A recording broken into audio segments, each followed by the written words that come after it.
guys, welcome back for another free time vlog. For today's video is kakain tayo ng balot at ituturo ko sa inyo kung paano yung right way ng pagkain ng balot, lalo dun sa mga first time nakakain ng balot, yung mga nandidiri dun sa sisiw. So merong way para hindi kayo mandiri. So ayan, sa kanto ko, well, dapat kasama akong bumili, kaso umalis yung mama ko kaya walang magtitinda, kaya ako na lang ang nagtinda. So, nakiusap na lang ako sa kapatid ko na ibili ako ng balot sa kanto. Actually, balot at penoy ang pinapabili ko, tig 5. Kaso, unfortunately, walang tinitindang penoy. Ayan, so nakikita nyo balot lang siya.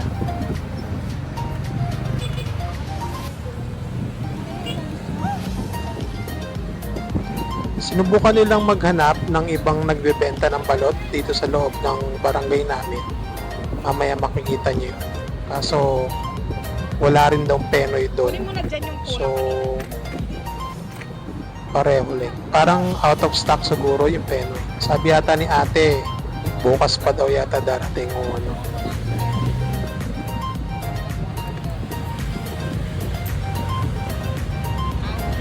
Ayan. So masarap ang balat guys, try nyo. Hindi ko masasabing healthy, pero masarap naman siya.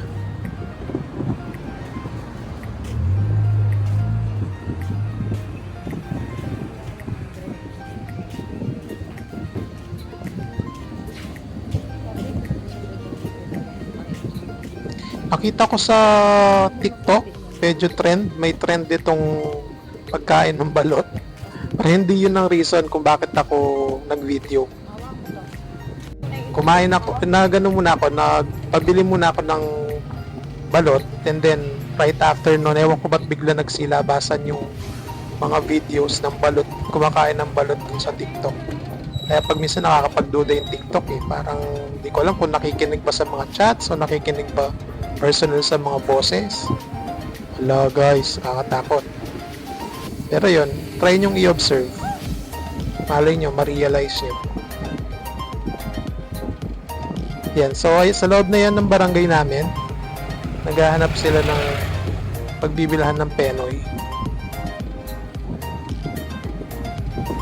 At saka mahal na ng balot ngayon guys, 22 na, dati 12 lang, 10 pesos yung tinaas. Sa bagay, okay na rin yun, at least kumikita yung mga vendor na titinda.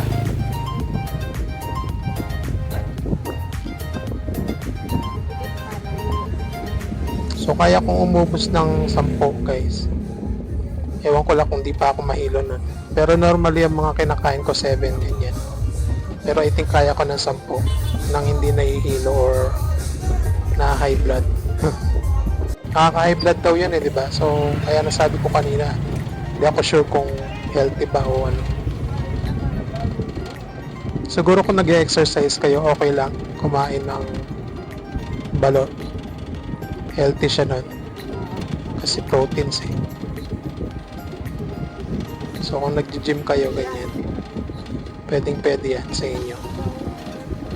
Para sa akin, hindi ako nag-gym at hindi rin ako nag-exercise na. So baka unhealthy sa akin. Pero okay pa naman. Night mode activated. So ayan si ate, nagbebenta rin ng balot. Unfortunately, walang penoy.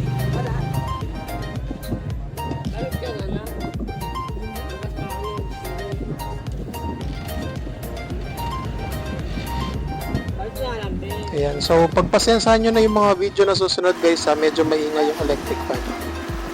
Ayan, so 5 lang yung balot na nabili ng kapatid ko. Nagpabili kasi ako. Dapat ang pinabili ko sa kanila is 5 balot at saka 5 penoy. So yes, kaya kong gusto ng ganun kadami guys.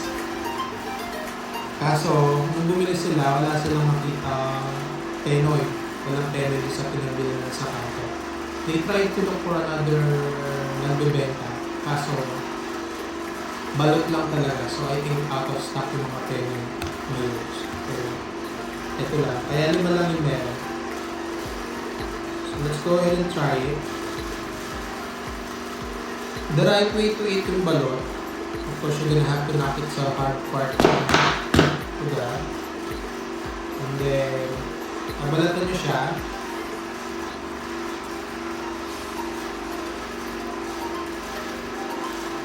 Nabalatan nyo siya hanggang mag-halfway or at least yung bunbunan mo na sa taas mo na ng balot para mahigop nyo yung sabaw. Yeah.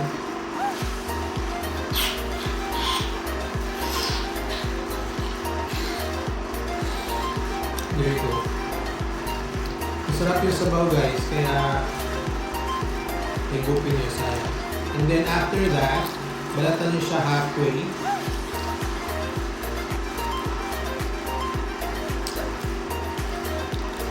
This is the right way to eat it, okay? Balatan nyo siya halfway and then isusubo nyo ng buo. Hindi nyo imamasak lang yung chick para hindi nakakadire guys, okay? So isusubo nyo siyang buo. Puno muna tayo ng kasi masarap ang balat kapag may asin at may suka. Lalo na pagka-umbong yung kinalat yung suka. Masarap.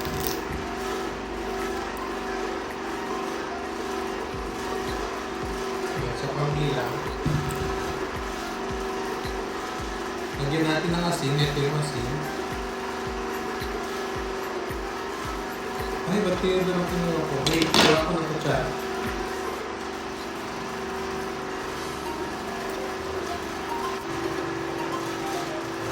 Ayan, so lagyan nyo yung suka kasi masarap yan, yung suka.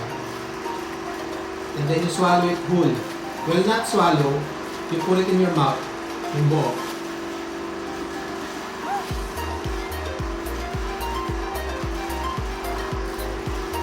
And then you chew it.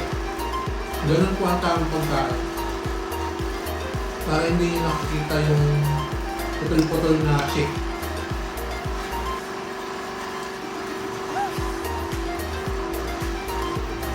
Sarap.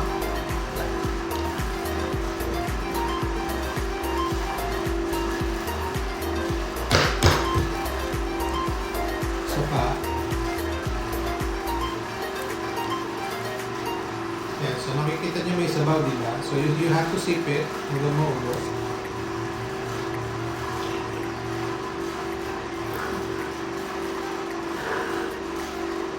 Yan.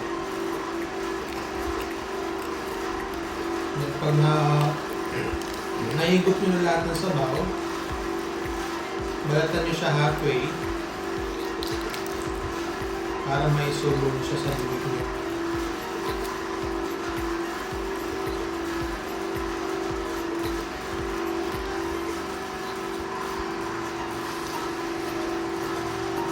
Masarap po ito at saka yung penoy. Favorite ko po yung penoy since bata ako. So sa penoy meron dalawa. Merong basa, wet, or meron ding dry, o tuyo. So yung basa merong konting sabaw na penoy. While yung tuyo is just pure egg siya. So kung nandidiri kayo sa balot at di nyo makakayang tiisin na makikita yung chick, yung penoy wala po kayo makikita na. Wala po kayo makikita ang chick. So, pure ano lang siya, egg lang siya. So, try nyo yan. Masarap siya sa mga.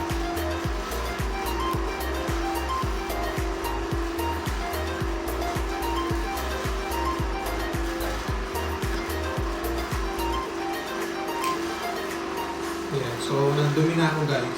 Nakala kayo dyan. Basta yun, kung nandidiri kayo sa chick, yun ganun ang gawin nyo way. Ngayon kung sanay naman kayo na nakikita yung tissue, ay not. Eat it kahit anong way.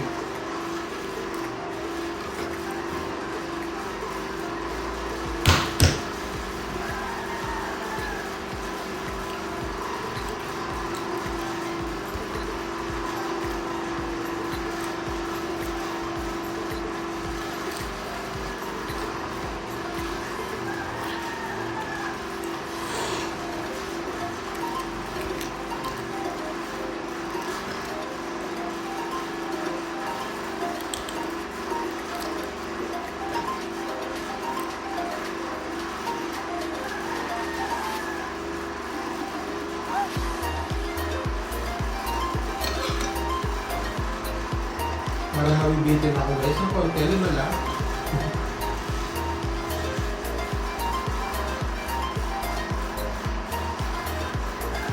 Ang gusto ko, isa pang gusto ko pinaka part ng balot is yung buto. Kasi masarap mo yan.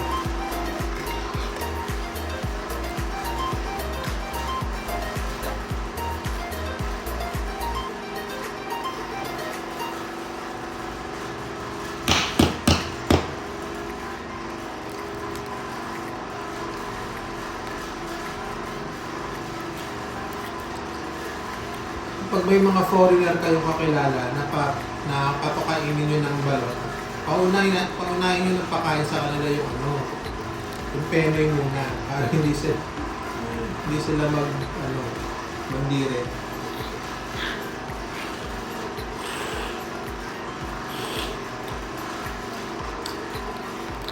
Para at least sanay na sila pag penoy yung pinakain nyo. Then after patry nyo na yung balot.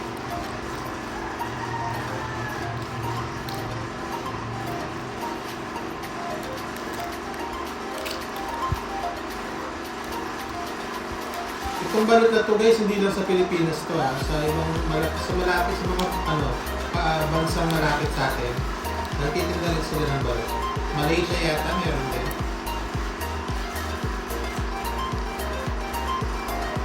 Hindi ko nga lang alam kung dito nag-umpisa sa Pilipinas o meron na talaga sa ibang bansa na ito. At tulad dito nakadikit yung balot, yung bato niya sa balat. I think I won't be able to really pull.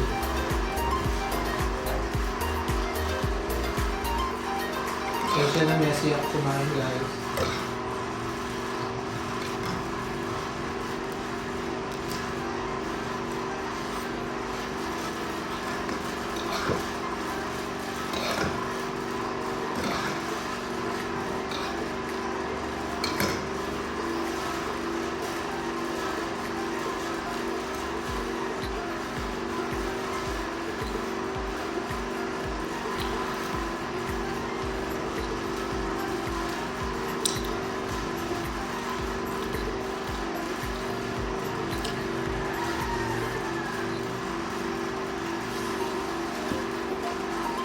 Last na lang.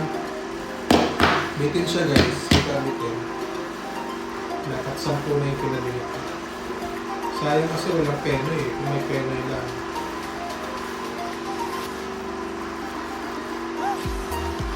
Gusto ko sa peno yung basa.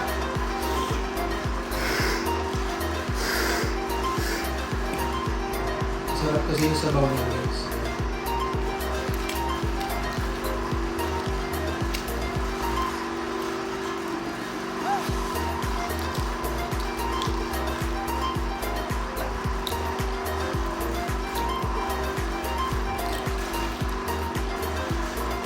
Hanggang kaya 15 minutes nag-vlog.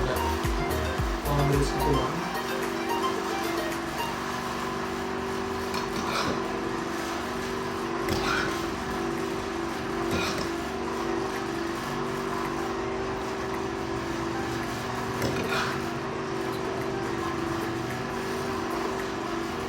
Sarap.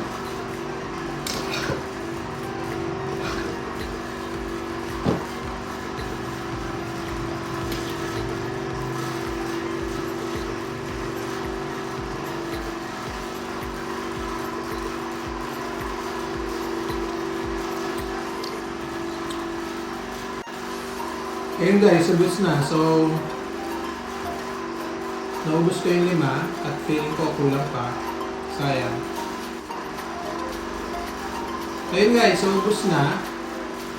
5 lang siya. So, gusto ko sana 10 kaso walang peno.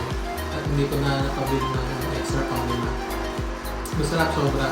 Hanggang dito lang itong vlog guys. So, please watch my other videos. Okay, bye-bye!